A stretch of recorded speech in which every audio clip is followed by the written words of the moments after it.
नमस्कार। आज बात एक ऐसे मुद्दे की जो करोड़ों लोगों के मोबाइल स्क्रीन से निकलकर अब देश की सबसे बड़ी अदालत सुप्रीम कोर्ट पहुंच चुका है। जी हां, हम बात कर रहे हैं ऑनलाइन गेमिंग की, जिसके भविष्य का फैसला अब सुप्रीम कोर्ट के हाथों में है। तो खबर ये है, और ये बहुत बड़ी खबर है, कि सुप्रीम कोर्ट ने ऑनलाइन गेमिंग और सट्टेबाजी के इस पूरे मामले पर केंद्र सरकार को नोटिस भेज दिया है। ये कोई छोटा मोटा कदम नहीं है, ये इस बहुत बड़ी इंडस्ट्री के लिए एक टर्निंग पॉइंट हो सकता है। इसका मतलब है कि अब सरकार को अदालत के सामने आकर इस पर अपनी स्थिति साफ करनी होगी।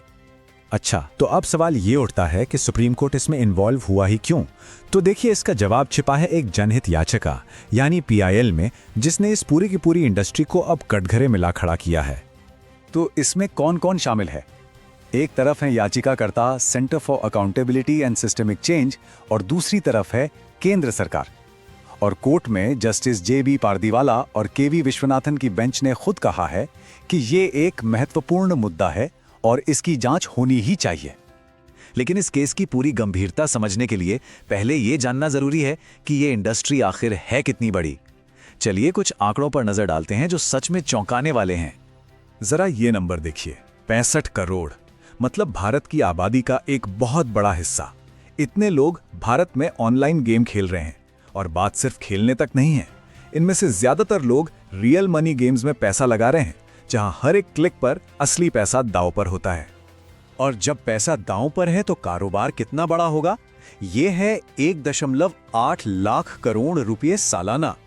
अंदाजा लगाइए, ये रकम भारत के कई छोटे राज्यों के कुल बजट से भी ज्यादा है। मतलब ये एक बहुत ही पावरफुल इकोनॉमी बन चुकी है। पर इस बड़ी सी रकम के पीछे एक और कहानी है। Directorate general of GST intelligence यानी DGI के मुताबिक इन गेमिंग कंपनियों पर करीब 81,875 करोड़ रुपए की टैक्स चोरी का आरोप है। सोचिए कितनी बड़ी रकम है। और तो और कहा जा रहा है कि 600 से ज्यादा विदेशी कंपनियां हैं जो बाहर के सर्वर से ऑपरेट कर रही हैं और भारत में कोई टैक्स नहीं दे रही हैं।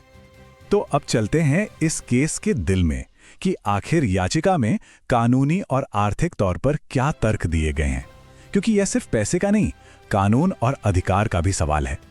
यहां पर एक बड़ा संवैधानिक सवाल खड़ा हो गया है। सवाल ये कि ऑनलाइन गेमिंग पर कानून बनाने का हक है किसका, केंद्र सरकार का या राज्य सरकारों का? याचिकाकर्ता कह रहे हैं कि भाई संविधान के हिसाब से तो जुआ राज्यों का सब्जेक्ट है, तो केंद्र का नया कानून सीधे सीधे राज्यों के अधिकार में दखलंदाजी है। उनका यह भी कहना है कि यह कानून तो सट्टेबाजी को रोकने के बजाय उसे एक तरह से लीगल बना रहा है। और ये खतरा कितना बड़ा माना जा रहा है, इसका अंदाजा इस बयान से लगाइए। ये बयान किसी और का नहीं बल्कि देश के IT मंत्री अश्विनी वैष्णव का है, और उन्होंने ये बात संसद में कही थी। मतलब सरकार खुद भी इस प्रॉब्लम की गंभीरता को मान रही है।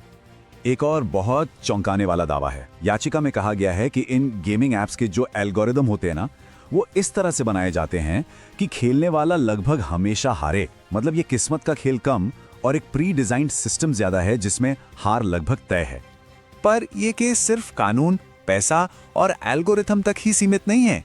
इसका एक बहुत गहरा सामाजिक पहलू भी है, जिसे याचिका में बहुत जोर देकर उठाया गया है।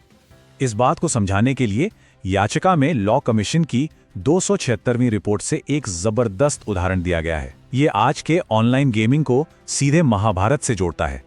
ये याद दिलाने के लिए कि बिना कंट्रोल वाला जुआ कितना विनाशकारी हो सकता है, तब भी और आज भी। और याचिका कहती है कि इसे सिर्फ एक कहानी मत समझिए, ये एक सांस्कृतिक चेतावनी है, एक वार्निंग है कि इस तरह की चीजें समाज की बुनियाद तक को हिला सकती हैं। और अब ये सिर्फ एक बुरी आदत या सामाजिक बुराई नहीं रही, ये एक मेडिकल कंडीशन बन चुकी है। वर्ल्ड हेल्थ ऑर्गेनाइजेशन यानी WHO ने ऑनलाइन गेमिंग डिसऑर्डर को बाकायदा एक मानसिक बीमारी का दर्जा दे दिया है। सोचिए, एक बीमारी। और शायद सबसे ज्यादा चिंताजनक बात है बच्चों पर इसका असर। जब बच्चे अपने हीरो, फिल्मी सितारों और क्रिकेटर्स को इन ऐप्स को प्रमोट करते देखते हैं तो वो गुमराह होते हैं। याचिका में एक 13 साल की बच्ची के साथ हुए हरासमेंट का भी जिक्र है, जो बताता है कि यह खतरा कितना रियल और कितना डरावना है। तो सवाल यह है कि क्या इसका कोई हल है? आगे का रास्ता क्या हो सकता है? अच्छी बात यह है कि याचिकाकर्ता सिर्फ प्रॉब्लम नहीं बता रहे हैं, वो एक सॉल्यूशन का रास्ता भी दिखा रहे हैं। और वो रास्ता है एक आत्मनिर्भर विकल्प का। सुझाव ये है कि सरकार को ऐसे गेम्स को बढ़ावा देना चाहिए जो एजुकेशनल हों, जो हमारी संस्कृति से जुड़े हों।